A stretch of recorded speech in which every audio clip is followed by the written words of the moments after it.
In the last few lectures, we considered liquid based solar collectors. In general, they are water heaters, though occasionally antifreeze or fluid also is used. It may be used for heating other liquids also. Apart from that, solar collectors in the category of flat plate collectors are also in wide use based upon air as the fluid. In general, most of the time no other gas is used to heat through a solar collector. The importance of air based collectors comes into the picture because of a large number of applications for hot air. It could be space heating in colder climates, various drying applications,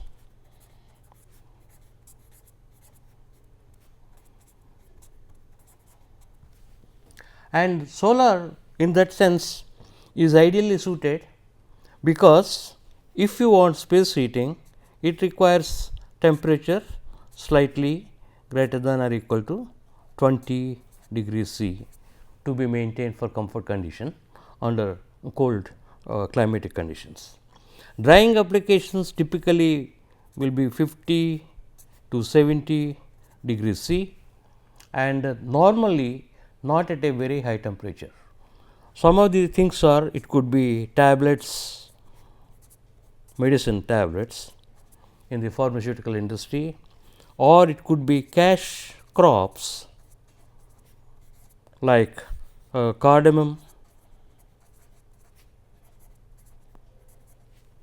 tea, coffee, etc. We will talk about these things in detail little later part of our lecture series. The important point is the temperature should not exceed or is not used, because along with that the flavor and the oils also get evaporated, which we do not want in any food product. So, air based solar collectors derive their own strength for good number of applications, and solar flat plate collector with a reasonable efficiency at about 50 to 70 degrees centigrade is operable. Consequently, this appears to be a promising application or promising device for different applications. However, one deterrent appears to be larger pressure drop through solar air collectors compared to all liquid heaters. That we shall again consider, and I am showing here a typical air heater. You have a duct, the top one is the absorber, the fluid flows entering at a temperature of DFI and leaving at a temperature of TFO. The bottom is insulated and top will have one or two glass covers. So, this will be having a emissivity of epsilon p and absorptivity of alpha p. Similarly, the bottom plate may be having an emissivity of epsilon b, though absorptivity does not come into the picture, and this part is insulated.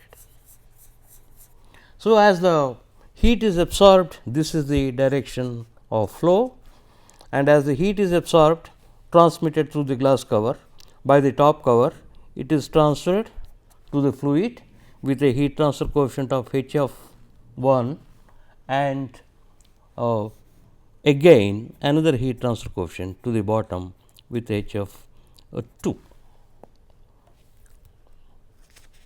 This is typically at a temperature of T P m as we have been doing, and the bottom is at T B m. That means, we follow a single node approach.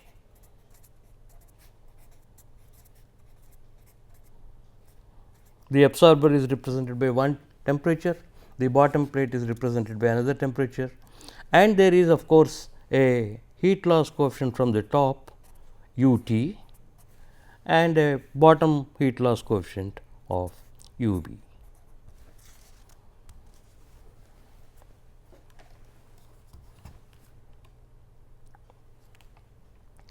So, we shall try to analyze, and I shall show a small control element.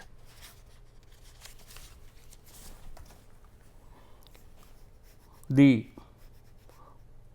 at any particular distance x and an elemental length of delta x, the fluid enters at a temperature of T f and leaves at a temperature of T f plus delta x,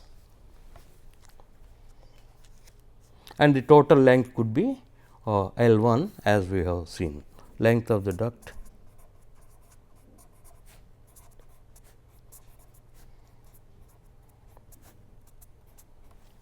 and let also width W, which is perpendicular to the plane of the paper.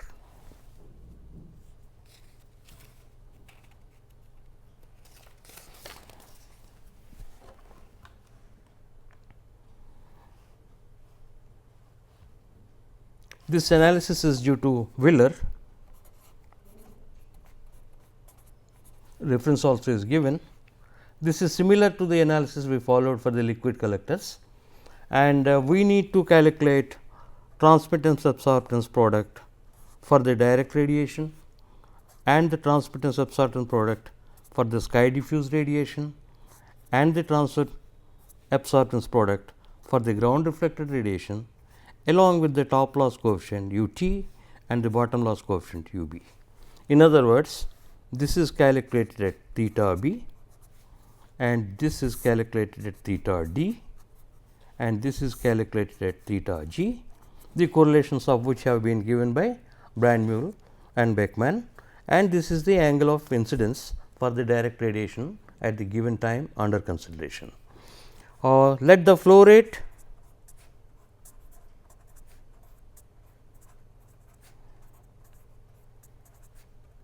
m dot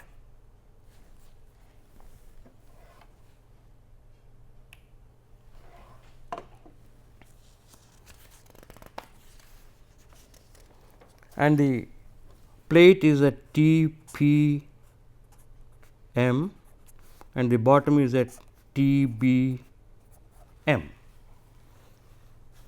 which we have already identified as a single node approach. Now, we will make an energy balance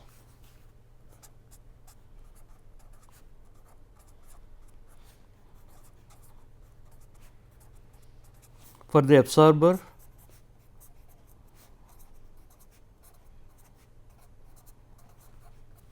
then the bottom plate,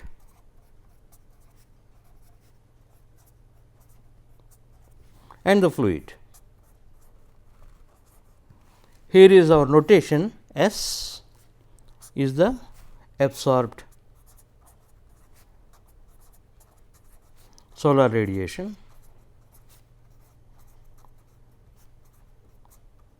which we know is I t times tau alpha, where I t is the solar radiation on the tilted plane and your tau alpha is the combination of tau alpha b, tau alpha d and tau alpha g. And u t of course, we have stated as the top loss coefficient,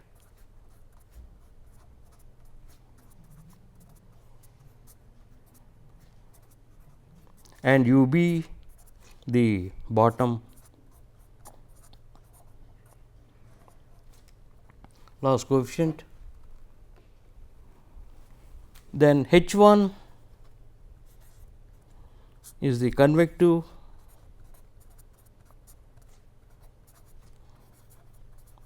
heat transfer coefficient,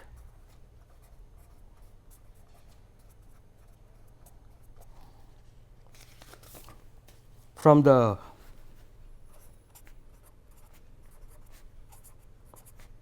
absorber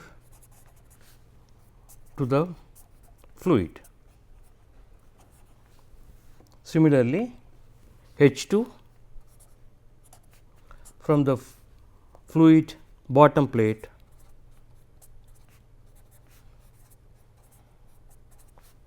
to the fluid or from the fluid to the bottom plate. The heat transfer direction will depend upon the relative temperatures. Epsilon P is the emissivity of the absorber,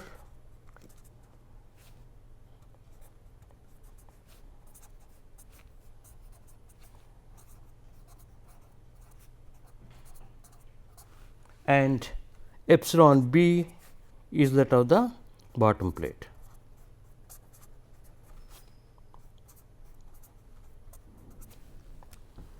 So, if you want to have another view of this air heater, you have a sort of rectangular duct. This is the width W that is not seen, and this is the length L we are talking about, and the flow is now through this rectangular passage. This entire thing is having a glass cover at the top and a bottom insulation. So, the energy balance on the absorber plate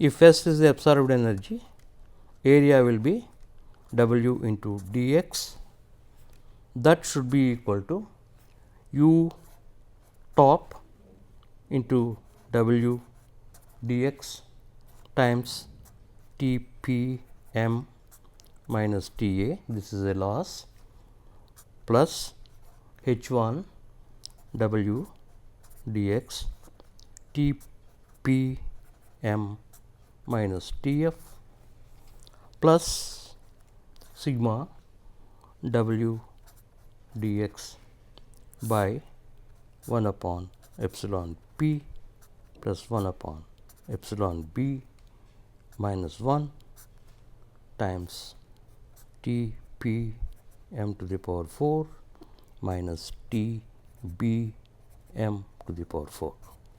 Let me explain. The absorbed energy is S per unit area, and in the elemental area we have considered area is W into dx. Of this absorbed energy, something is lost to the ambient through the loss coefficient top U t, and something is transferred to the fluid with the heat transfer coefficient of H 1 and the temperature difference being T P m minus T f, and then also from T P m to T B m there is a radiative heat transfer parallelly taking place, whose value is given by sigma into the temperature difference 4 power into area by the normalized emissivity, which is epsilon P plus 1 upon epsilon B minus 1. Now, for the bottom plate, what it receives is sigma W dx by radiation from the top plate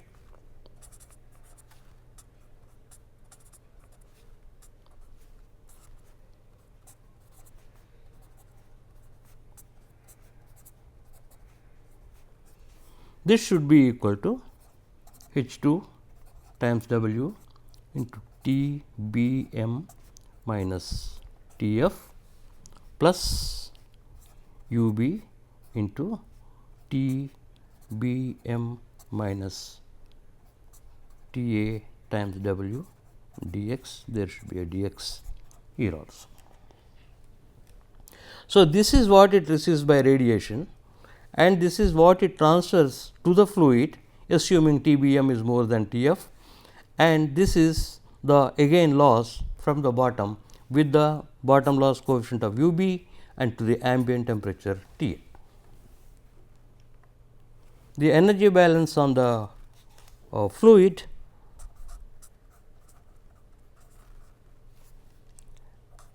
m dot C P into temperature raise should be equal to what it receives H 1 W dx into T P m minus T f plus H 2 into W dx times T B m minus T f.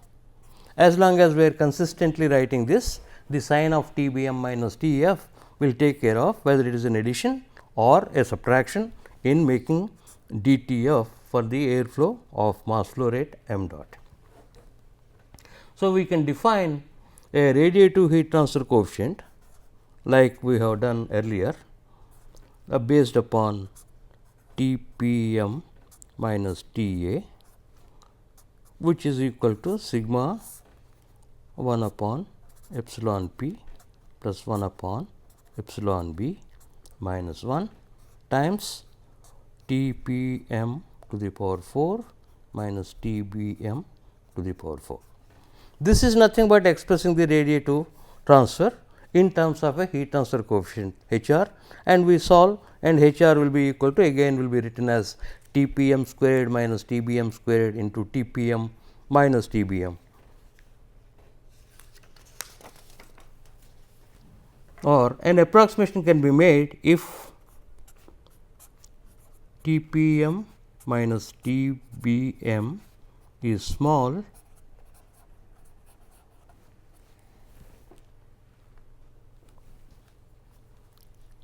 so this fourth degree difference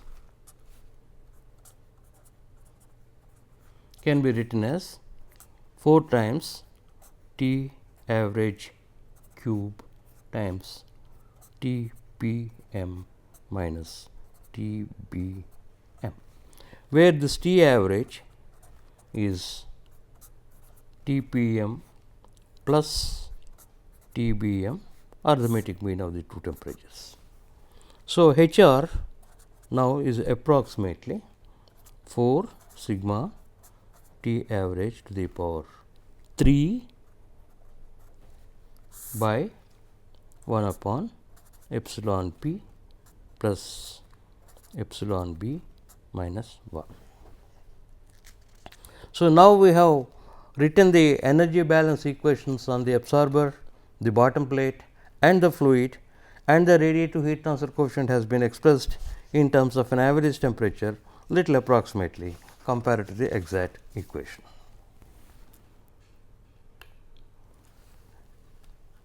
Another simplification, though it is not that we cannot do the analysis, we can do this. UB is assumed to be much smaller than top loss coefficient.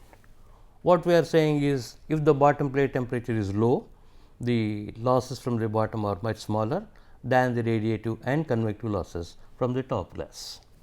So, with this simplification, I will call them some numbers. A equation, this absorbed energy from the first equation follows UL into Tpm minus Ta plus H1 into Tpm minus Tf plus Hr times Tpm minus Tbm. Wdx in the equation first we have written is common throughout. So, that is cancelled and you have the absorbed energy equal to whatever is the loss plus whatever is the gain by the fluid and whatever is transferred to the bottom plate, and Hr Tpm minus Tbm simply equal to H2 times Tbm minus Tf. Whatever is transferred by radiation should be convected to the fluid. On the fluid, this is a equation, we will call it B, and then m dot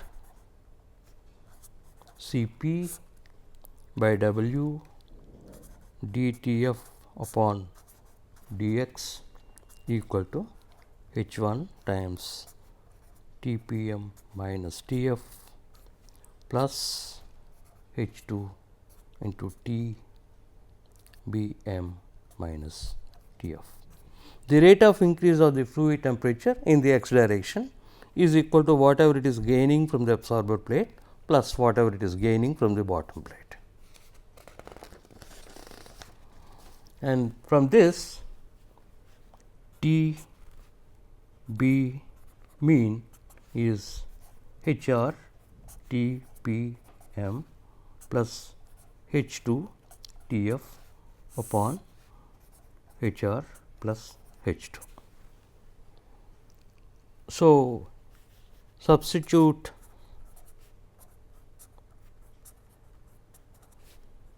in A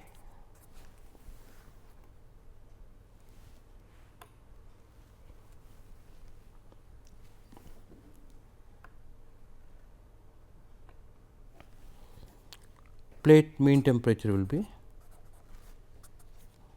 S plus U L times T A plus H E into T f by U L plus H E, where H E is a equivalent heat transfer coefficient.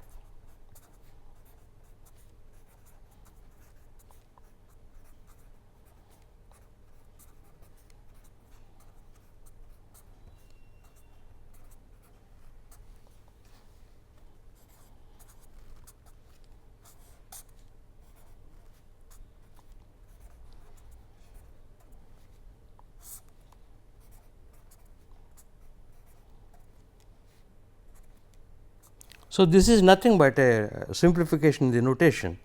In other words, instead of a long expression H 1 plus H r H 2 upon H r plus H 2, we simply write it as H e. So, it can be called an effective heat transfer coefficient between the absorber plate and the air stream, because it comprises of convection from the absorber plate and again convection from the bottom plate. So, from this you can now express T p m minus T a equal to S plus H e into T f minus T a by U L plus H e. So, from C equation m dot C p by W d T f by d x equal to S minus U L times T p m minus T a. You may realize that this analysis is exactly similar to what we have done for the liquid based collectors, but since there is no fin effect involved in the absorber, that is a simple equation, and the rate of change of in the direction of the flow we are having exactly similar to what we had for the liquid heaters. So, this can be rewritten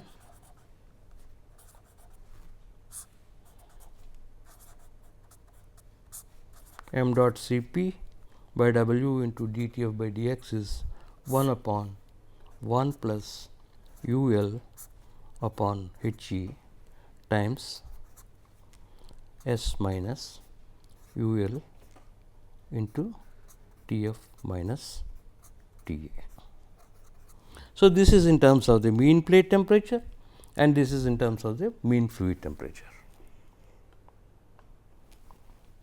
Consequently, if you recall, this is f dash now is given by 1 plus U L upon H e to the power minus 1, because how did we first define? Useful energy gain Q u is A c times S minus U L into T p m minus T a, which is the same as A c into collector efficiency factor f dashed times S minus U L into T f m minus T a. So, the other two equations, one is in terms of T p m and the other is in terms of T f, and with a multiplication factor of 1 plus U L by H e to the power minus 1, which hence will be equated or called the collector efficiency factor. So, now the equation for the fluid m dot C p by W d T f by d x will become equal to f dashed times S minus U L into T F minus T A. So, one can integrate this is a first order equation.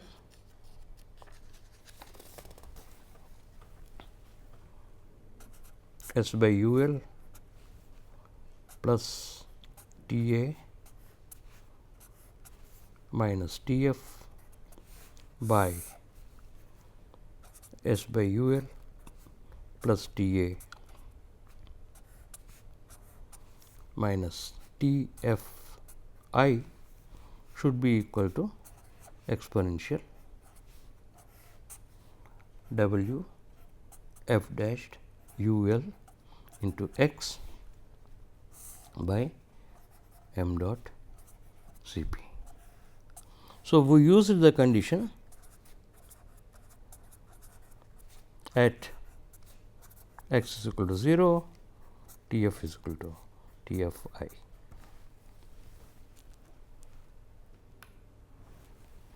So, if I express the useful energy gain in the conventional manner, F r into A c times S minus U L times T f I minus T A. Now, F r is your heat removal factor.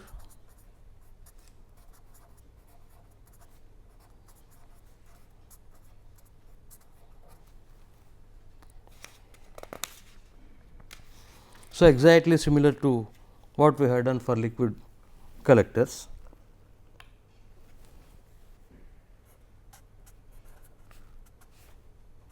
M dot C P by A C U L times 1 minus exponential f dashed U L A C by m dot C P. This is with a negative sign. Okay.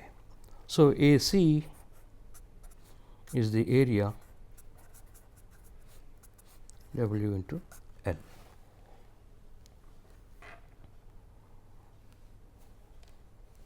If so, now this is exactly whatever we had in the case of liquid collectors. One can also again define a flow factor f double prime equal to f r by f dashed equal to m dot C P by A C U L f dashed times 1 minus exponential minus f dashed U L A C by m dot C P. As we had noted earlier, the expression for f dashed may be different or f may be different, but this flow factor expression is in terms of one non-dimensional number, which is m dot C P by A C U L f dashed. We call it the non-dimensional flow rate.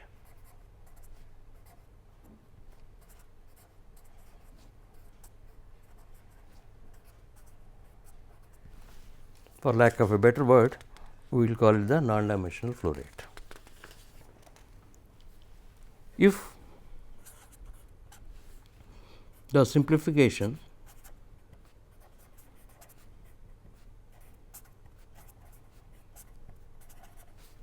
U b is far less than U t is not made, the differential equation would be, you can work out, it is straightforward, m dot C P by W d T f upon d x equal to f dashed times S minus some U L double prime times T f minus T A.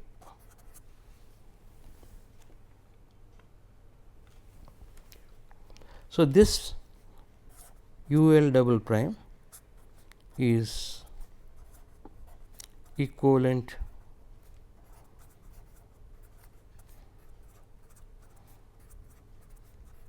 loss coefficient. So, now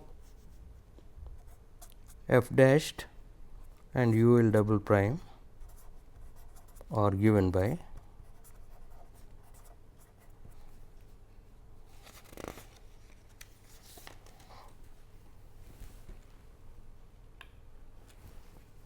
as usual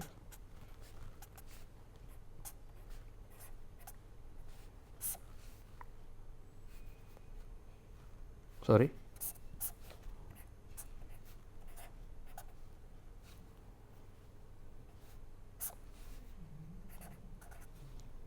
to the power minus 1 and this u l double prime will be u l dashed plus 1 upon f dashed u b h 2 by h r plus h 2 plus u b. So, this overall effective loss coefficient will be a function of the collector efficiency factor also. And again u l dashed, you may be surprised that this is a new thing, is nothing but our original u t plus h r u b upon h r plus h 2 plus u b. So, you will have that u l dashed will be u t plus this one, if f dashed is equal to 1, u l dashed will be equal to u l double prime, and of course, h e is h 1 plus h r h 2 by h r h 2 plus u b. Now, you may be wondering, too many equations are being written. So, what I would suggest is you go back and starting with the 3 equations that we have set up, with the simplification that u b is far less than u double prime or u l and sorry top loss coefficient u t, and then simplification followed. You do not make that assumption, then rederive exactly along the lines that we have done, these equivalents will follow.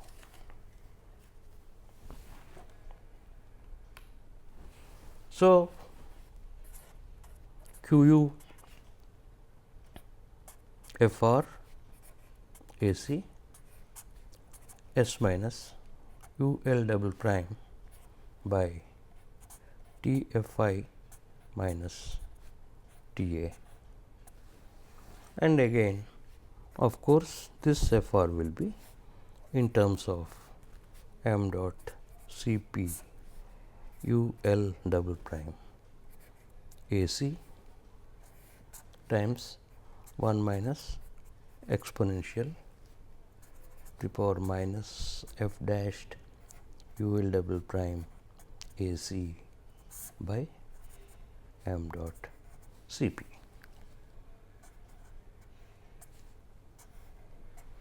Now, question: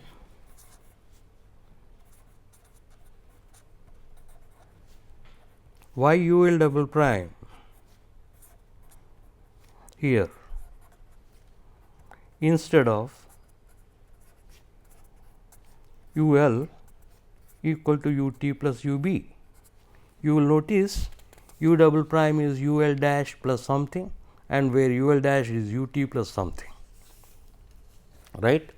In the case of liquid heaters, that your u l is nothing but u t plus u b, and here there is no direct heat transfer loss from the working fluid, okay, or is there? Now, some time back we pointed out u l may not be equal to u t plus u b if the working fluid is in direct contact with a heat losing surface. Here what is happening is the heat is being transferred to the fluid from the top absorber plate by convection, and by radiation it is transferred to the bottom plate, and in turn the bottom plate also is transferring heat to the fluid or losing heat from the fluid. Consequently, you may consider that this is a case of fluid coming in contact with the surface losing heat.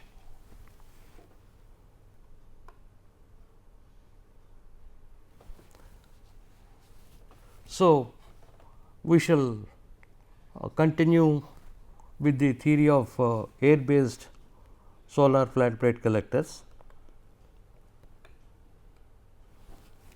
One of the concerns what we said was the pressure drop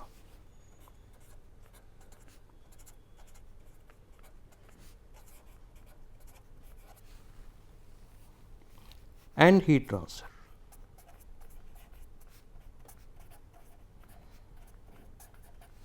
In air ducts. All right.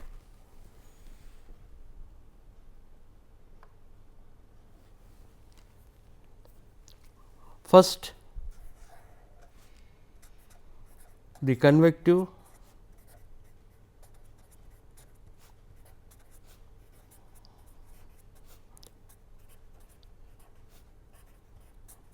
heat transfer coefficient of between absorber and the fluid, that is our H 1, and this is a case of a duct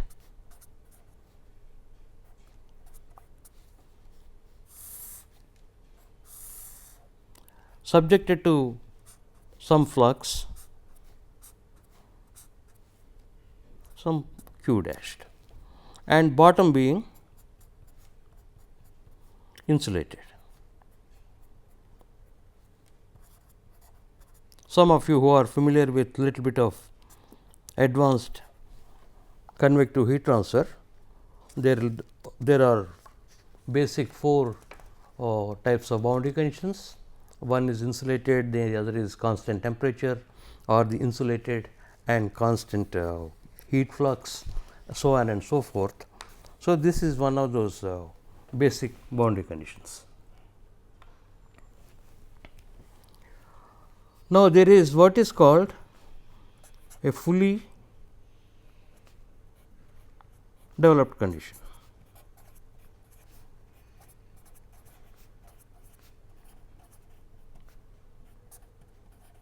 This we can call it for fully developed flow or temperature field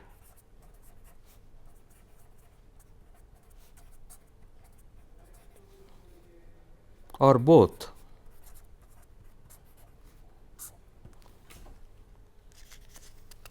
So, if you consider the classical thing that you may be aware of, a pipe flow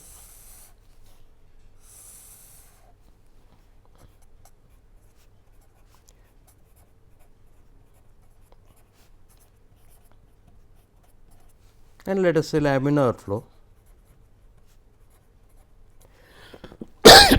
the standard velocity profile is parabolic,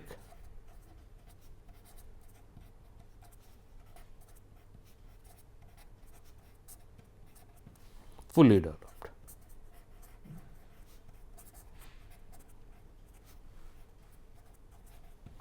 So, this condition generally we state it as du dx, if this is the direction of x, equal to 0.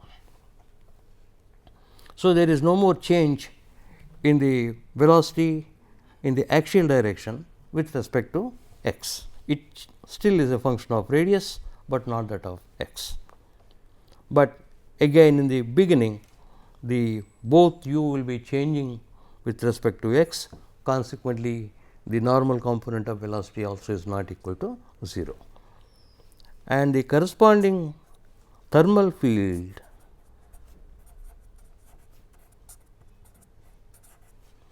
is said to be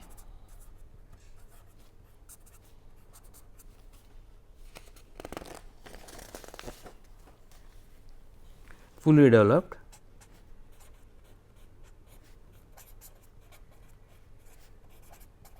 if T minus T w by T b minus T w is invariant with x, okay, or d by dx of T minus T w by T b minus T w equal to 0.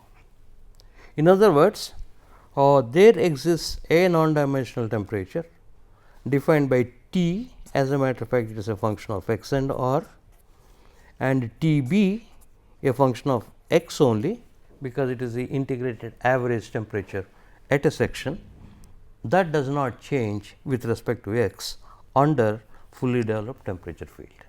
This is satisfied by constant temperature and constant heat flux boundary conditions. Of course, we shall not go deep whether the flow is developed or thermal field is developed, which one develops faster, that is not in the part of this particular course. And generally it is considered for ducts fully developed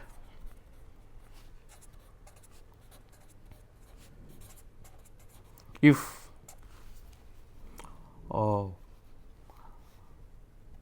length by some d e is greater than about 30. So, if we take an example, small example, let the length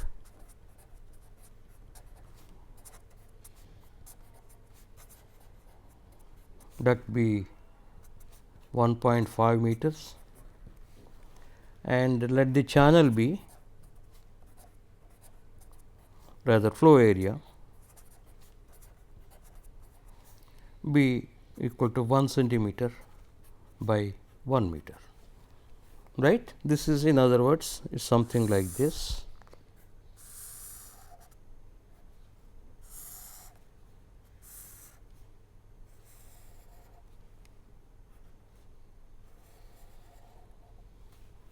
This is 1 cm,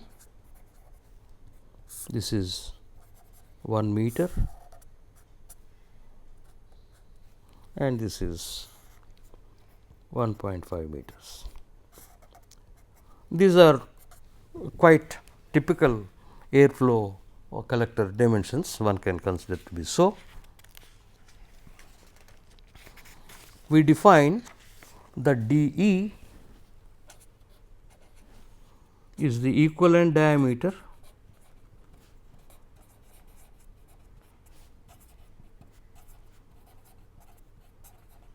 or also called hydraulic diameter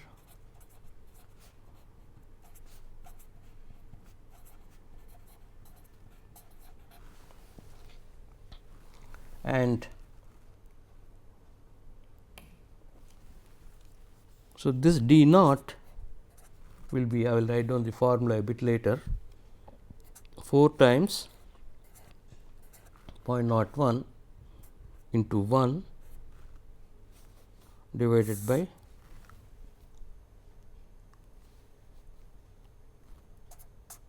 by 2 equal to 0.02 meters.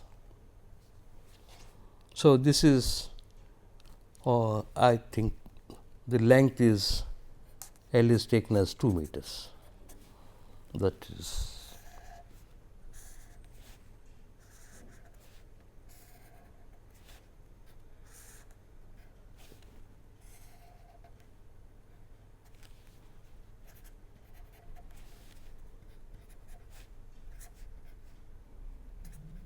okay. So, just for using the calculation. So, this L upon d naught will be how much it will be? 4 times flow area by, okay, this is okay, this is all right, 1.5 does not matter. L by d naught will be 1 by 0.02 equal to 50. Okay. Just one second. Okay. L is 1 meter, is also 1 meter. So, finally, L is equal to 1 meter, W is equal to 1 meter, and that thickness is 1 centimeter. This hydraulic diameter is 4 times the flow area by wetted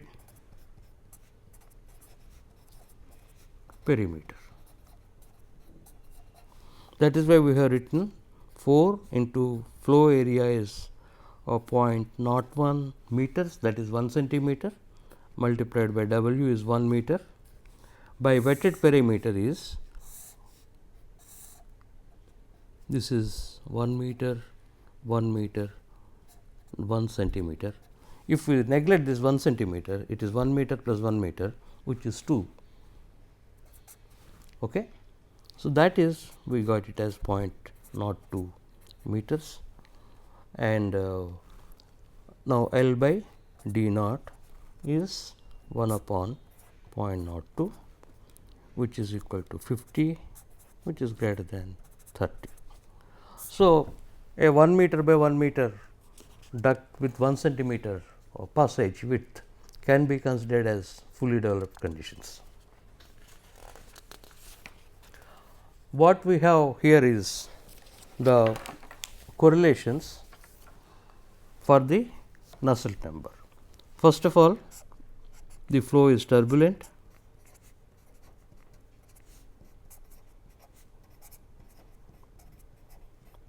fully developed,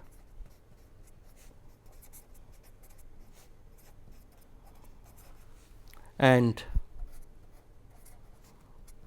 Nu is 0.0158 Re to the power 0.8. This is a result due to case. Now, I have to define Nu. Some of you who are not very familiar with heat transfer is the Nusselt number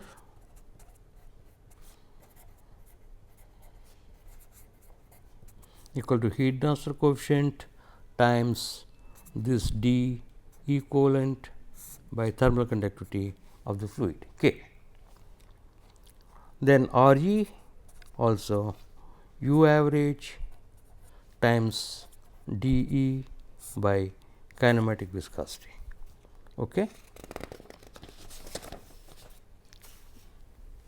So, K is the thermal conductivity,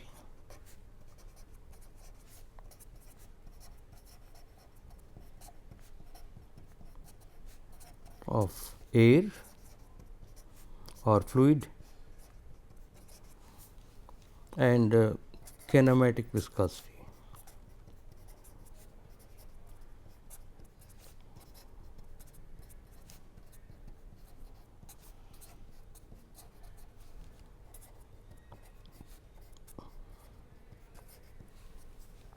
This has got the units of meter square per second, and this has watts per meter degree centigrade.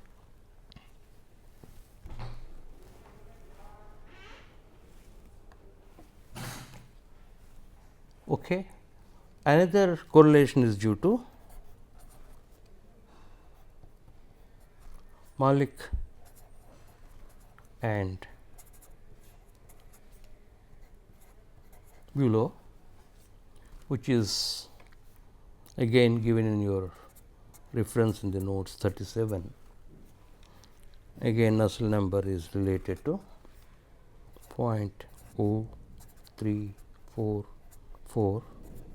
RE to the power 0.75 by 1 minus 1.586 RE to the power minus 0.125. So, as we have already explained, d naught or d naught or d, the hydraulic diameter,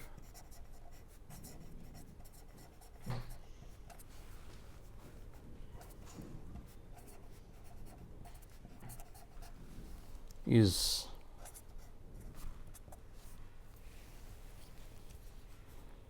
four times flow area,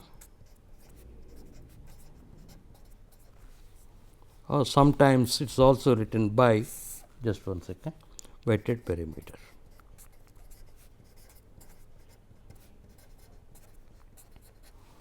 Or 4 times cross sectional area of the duct by wetted perimeter.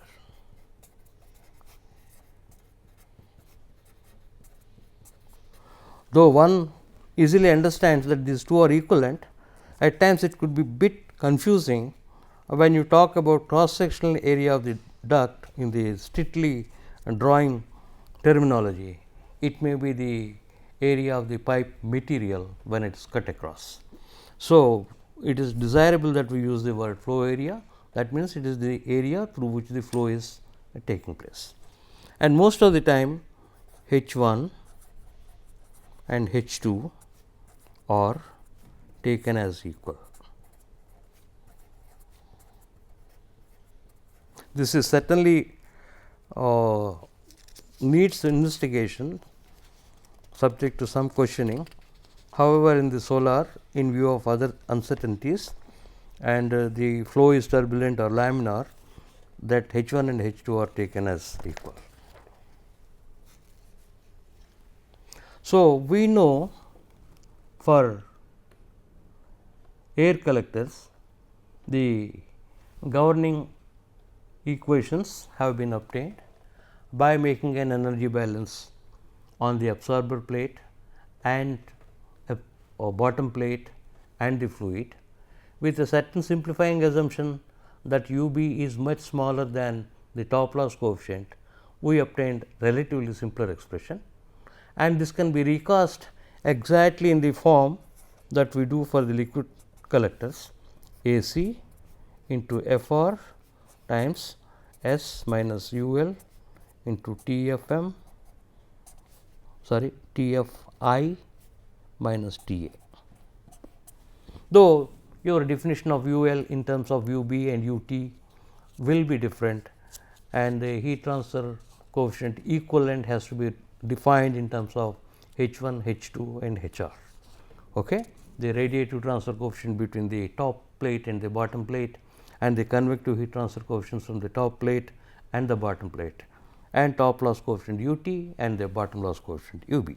S is of course the conventional absorbed energy given by I t times tau alpha. Okay?